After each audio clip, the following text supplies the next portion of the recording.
अरविंद केजरीवाल 16 अगस्त को पैदा हुए थे। भगवान भी कुछ ना कुछ तो करता रहता है ना। 16 अगस्त को अरविंद केजरीवाल पैदा हुए थे। जिस दिन अरविंद केजरीवाल पैदा हुए थे उस दिन जन्माष्टमी थी। जन्माष्टमी थी जिस दिन पैदा हुए थे। कुछ ना कुछ तो भगवान करता है ना। भगवान खुद थोड़ी आता है, वो किसी ना किसी के बीच में से कुछ ना कुछ करवाता है।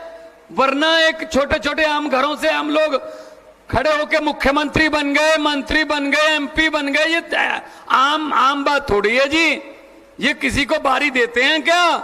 इन्हीं के बेटे, इन्हीं के पोते, इन्हीं के भतीजे, इन्हीं के साले, इन्हीं के जीजे, यही खत्म नहीं होते।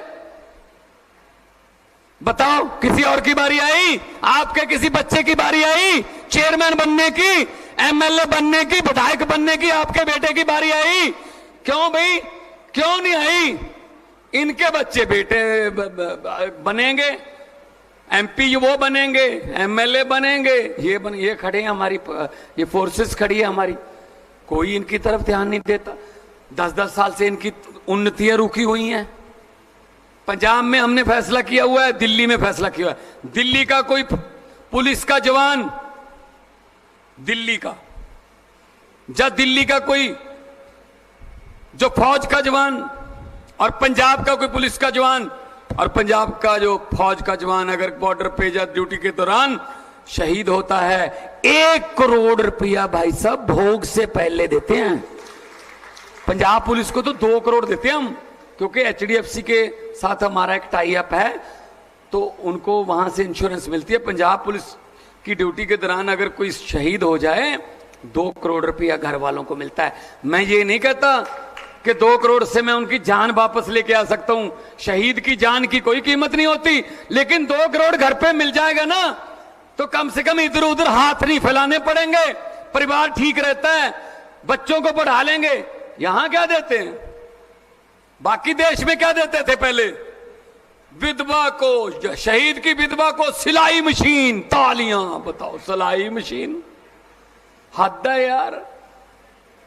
दिन रात नौकरी करते हैं, हमारी राखी करते हैं, चाहे सड़कों पर चाहे सरहदों पर, और उनके मरने के बाद शहीद की विधवा को सिलाई मशीन। क्या मजाक नहीं है ये?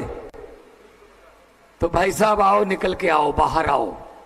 आप लोगों का बाहर आना हमारे लिए हिम्मत है। हमारे पास पैसे नहीं है भाई साहब, हमारे पास मसल पावर भी नहीं है, लेकिन जो हमारे पास है वो उनके पास नहीं है। सच्चाई और ईमानदारी वो हमारे पास। फोन करके पता कर लेना, दिल्ली बिल्कुल पास है, यहां से 50 किलोमीटर है। इधर देख लेना 150 किलोमीटर पंजाब है। फोन करके पता कर लेना बिजली के बिल कितने आते हैं।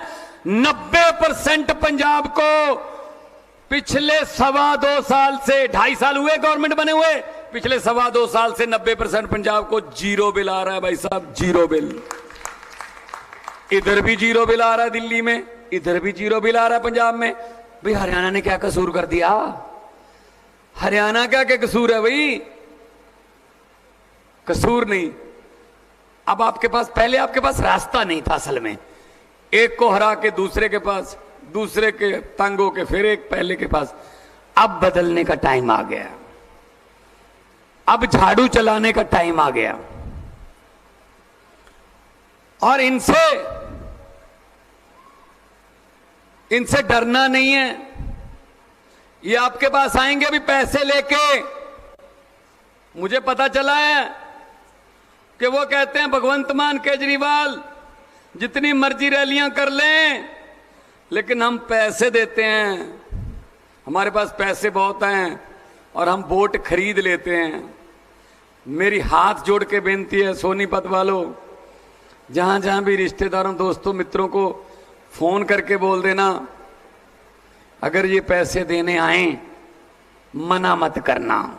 लक्ष्मी नहीं मोड़ते, लक्ष्मी आनी चाहिए घर में, क्योंकि आप ही के तो पैसे हैं।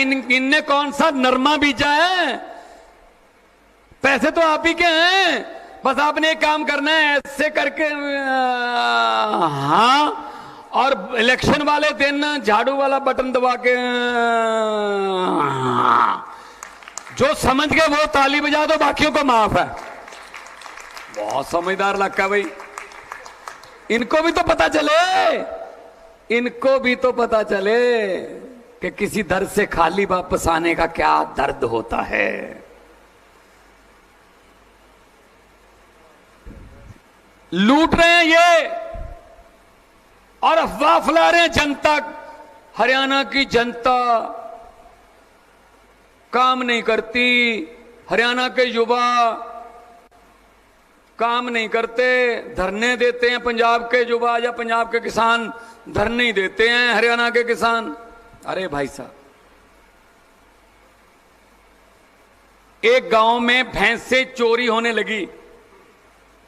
एक दिन 2 भैंसें चोरी होगी गांव से, अगले दिन गांव में, पूरे गांव में तरथल्ली मच गई, भैंसें चोरी हो गई यार। उससे अगली रात एक और भैंस चोरी हो गई। लोग डर गए, यार भैंसें चोरी हो रही है यार, कौन से चोर आ गए। तीसरी रात 2 भैंसें और चोरी हो गई। लोग और डर गए भाई साहब। तो किसी बाबा के पास गए, गांव में ही रहता था, साधु महात्मा था, कोई फकीर था, कि बाबा जी गांव पे तो कोई ग्रह है, शनि का ग्रह है, कौन सा ग्रह है पता करो, हमारी तो भैंसें चोरी हो रही हैं। तो बाबा जी ने कहा कोई बात नहीं, पूरे गांव में ना स्पीकर में बोल दो, 4 बंदे एक चादर पकड़ो, उसके चारों कोने पकड़ो, 4 बंदे एक चादर को लेके ऐसे ओढ़ के खड़े हो जाओ, नीचे से पूरा गांव गुजरेगा और जिस बंदे ने भैंसें चोरी की होंगी, जैसे ही वो चादर के नीचे से गुजरेगा उसको दिल का दौरा आ जाएगा, वहीं पे मर जाएगा। गांव वालों ने पूरे अनाउंसमेंट कर दी। याद रखना ये मेरी बात कि भगवंत मान आया था सोनीपत में कि चलो जी चादर के नीचे से गुजरना है,